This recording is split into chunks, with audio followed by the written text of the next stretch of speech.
David, me da muchísimo gusto poder volver a conversar con el gran periodista, editor y ensayista Oriol Mayó. Él probablemente no se acuerde de mí, pero lo conocí yo hace ya más de una década porque tenemos una amiga en común y tuvimos la oportunidad en algún momento de departir en un par de fiestas, de reuniones, y pues yo de conocerlo, de conocer su pensamiento, su obra. Y bueno, pues ahora hay mucho de qué hablar, Oriol. Hoy hay que hablar de Carlos Salinas de Gortari, cómo es que aplica a esta ciudadanía española, lo que está ocurriendo en estos momentos en México en cuanto a la planta eólica de Iberdrola, ahí en San Felipe, en Guanajuato. Y bueno, tanto de qué hablar. Oriol, te vuelvo a saludar después de tanto tiempo. ¿Cómo estamos? ¿Se me oye bien? Ok, Perfecto. perfecto. Perfectamente. Pues vamos a empezar con ese tema. ¿Qué te parece, Oriol? Vamos a hablar de Carlos Salinas de Gortari, de su nacionalidad española, de este tema muy interesante que me parece nos planteas está vinculado a esa planta eólica de Iberdrola ahí en el municipio de San Felipe, en Guanajuato, la cual fue desconectada por parte de la Comisión Federal de Electricidad. Pero bueno, tú lo has planteado en tus libros, cómo es que a partir de ese periodo del inicio absoluto del neoliberalismo en México, pues vamos, el cártel español se instala absolutamente en nuestro país, se instala vamos, por una larga temporada y es apoyado por su propio gobierno, sin importar la denominación, sin importar si sean de derecha o de izquierda, apoyan ese cártel español con sus empresas, con Iberdrola, a partir de pues precisamente ese periodo neoliberal establecido por quien pues el presidente López Obrador conoce como el padre de la desigualdad moderna de México, Carlos Salinas de Gortari, quien hoy conocemos,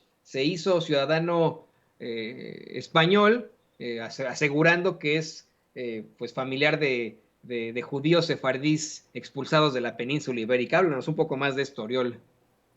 Bueno, podríamos decir, si me permite, digamos, lo fácil, es que Salinas inició con un fraude y termina con un fraude, porque, digamos, su ciudadanía española literalmente se basa en un sistema fraudulento que pues no es el único causado para usar la rendija legal de la pertenencia, la supuesta pertenencia a la comunidad judía sefardí expulsada por el edicto real de 1492 de los Reyes Católicos, que forzó la famosa expulsión de judíos de España. Luego siguió la de los musulmanes al cabo de más de un siglo.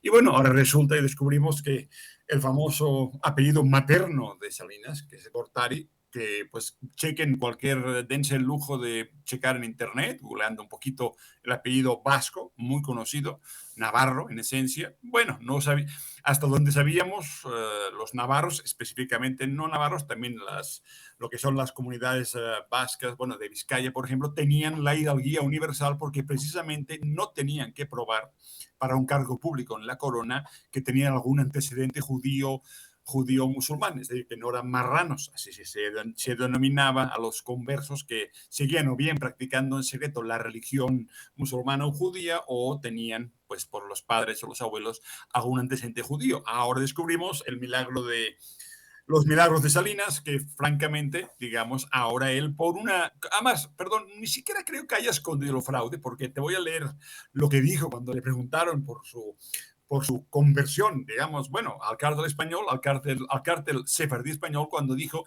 que sus motivaciones son de origen genealógico, o sea, eso no existe, es casi imposible, como veremos después, la posibilidad de comprobar un antecedente, digamos, familiar de más de 5 siglos, excepto en algunos casos muy concretos de la comunidad sefardí, es imposible, pero dice además que sus motivaciones son afectivas y de congruencia con su visión moderna de las interrelaciones compartidas entre naciones y nacionalidades. O sea, básicamente, yo hice fraude, pero por motivos muy importantes.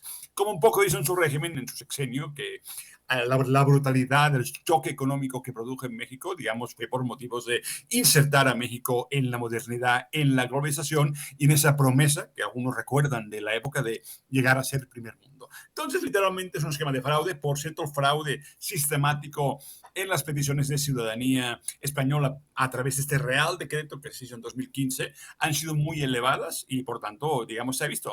¿Por qué? Porque cómo funciona la petición de ciudadanía por la pertenencia o el vínculo con el origen de una culpa, digamos, de una victimidad que apareció en 1492. Pues como es casi imposible probar ningún vínculo de genealogía, es decir, como todos sabemos, los apellidos, si uno se llama pues Herrero, señor Javier Herreros, porque básicamente en algún tiempo histórico medieval, pues a la gente pobre que trabajaba como artesano se les ponía el nombre de su trabajo.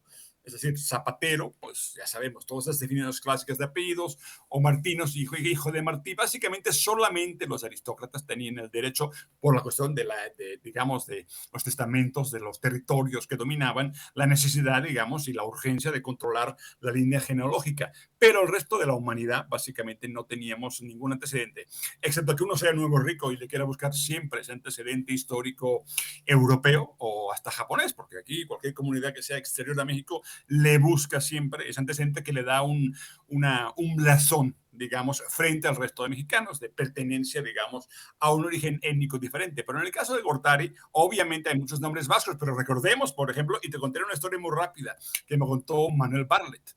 Barlet, pues nos conocemos muy bien, lo conozco, pues tengo una buena relación con él, me contó el origen de su apellido. Curiosamente, Barlet es un apellido de Belice.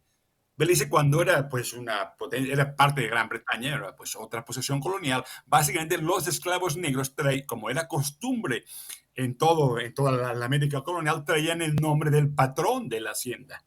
Entonces, el origen real de Bartlett no es que, digamos, fuera hacendado, sino que seguramente eran negros beliceños que luego, por esa relación natural en México, no había fronteras, fueron a trabajar a México, el origen, digamos, de los Bartlett, y parte de ellos, al final, pues creo que su padre terminó, pues obviamente ya mexicanizado completamente, no sé si segunda o tercera generación, terminó siendo juez. Ahí, obviamente, el blanqueo, digamos, sucede porque se fue juez y se casó con una veracruzana, y naturalmente ahí inicia un proceso muy conocido. Pero Bartlett, ese apellido, no es que ahora pueda reclamar Bartlett, digamos, la nacionalidad británica por origen de apellido, no, simplemente lo que sucedió es que la mayoría de beliceños negros esclavizados o trabajando de peones en haciendas de la época, a que tomaban el apellido del dueño. Aquí para que veamos el ridículo y el absurdo. La única forma seria, entre comillas, de probar la nacionalidad, bueno, el origen sefardí era por el vínculo con la comunidad judía establecida en normal. Hay en México, en la pequeña comunidad judía mexicana, sí, gentes y apellidos muy conocidos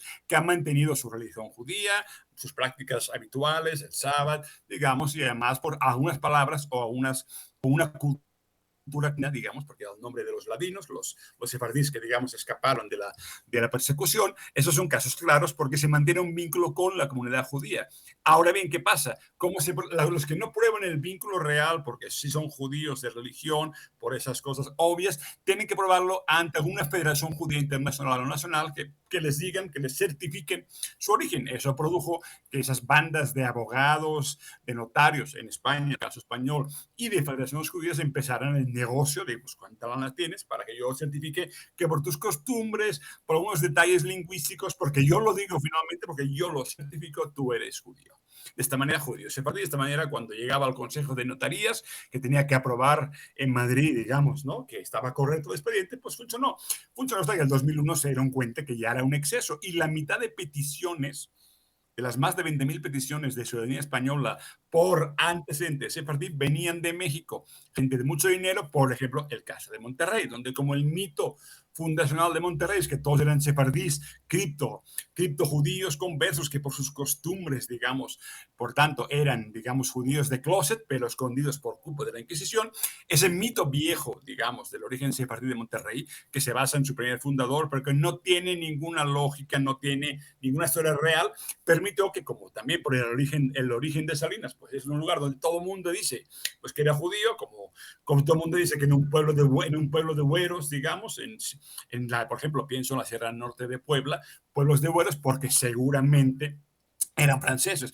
A ver, puede ser que sí, puede ser que no. Obviamente, pienso en el segundo apellido de mi esposa, es francés, y hay una posibilidad muy remota y real de que un soldado francés escapado en aquellos tiempos de la guerra de invasión, pues se casara al final con una mexicana. Pero obviamente, excepto que tengas mucho dinero, el gobierno francés no le interesa el tema. Si tu abuelo nació en la Barceloneta, que es un pueblo de los Alpes franceses, y es propietario, digamos, de Liverpool, o de Palacio de Hierro, o de fábricas de Francia, ahí sí el gobierno francés naturalmente te va a acreditar tu pasaporte, porque es una cuestión de negocios y de interés. Si eres rico, ahí todo se arregla y sí hay la posibilidad que puedas comprobar porque nomás hace un siglo, en el caso de los franceses, de la Barceloneta. Pero en el caso de los judíos, literalmente es cuestión de influencia, poder y dinero. Si hay dinero, una federación judía te va a certificar. Si hay dinero, un despacho de abogados en Madrid, pues va a ser el trámite y va a llegar al Consejo de Notarías y como pues dicen que sí, pues tú lo eres. Y así es como Salinas, y ahí terminó, hizo el segundo fraude.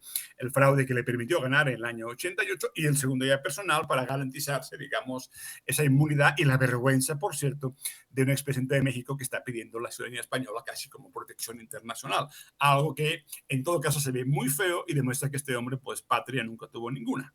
Es un pequeño resumen, excurso del tema. Espero que lo podamos ampliar si quieren, porque es hasta divertido, instructivo y curioso. Es verdaderamente curioso y muy interesante lo que nos los planteas, Oriol. Es interesantísimo, sobre todo exactamente es imposible, yo hasta podría decirlo así, ni siquiera con estos nuevos motores de búsqueda genética vamos a poder determinar quién pertenece a qué o a qué etnia, o si verdaderamente podemos plantear una realidad sefardí. A lo mejor usando, te digo, esos motores tendría alguna especie de prueba, pero de ahí en fuera sería verdaderamente ridículo. Y es interesantísimo esto que nos planeas de cómo es que inicia con un fraude Carlos Salinas de Gortari y termina con un fraude. Yo creo que no termina, yo creo que continuarán los fraudes y las chicanadas de alguien como Carlos Salinas de Gortari. Mientras tanto, pues no me queda más que agradecerte por esta interesantísima intervención y pedirte por favor que nos compartas tus redes sociales para que la gente se ponga en contacto contigo. Hay muchas preguntas en el chat, muchas preguntas que quieren hacerte, así que pues compártenos por favor tus redes sociales. Bueno, como siempre, mi red social usual, aunque ya estoy en esta fase de usar poco las redes, es la de Twitter, Oriol Mayo, todo junto, @Oriol Mayo, con 2 L's, y ahí más o menos voy publicando cosas sobre mi último libro del informe Iberdrola, que espero que pronto tenga noticias de si aparece o no en México. Espero que ya en muy poco tiempo ya pueda confirmar digamos, su publicación en México. Y bueno, pues ahí estamos en Twitter, aunque digo, publico lo mínimo, pero sí, si me quiere buscar también ahí por mensaje, ahí estoy para contestar cualquier pregunta. Ahí lo tiene usted, el gran periodista, editor y ensayista Oriol Mayó, aquí en Sin Censura. Muchas gracias, querido Oriol. Ahí estamos en contacto.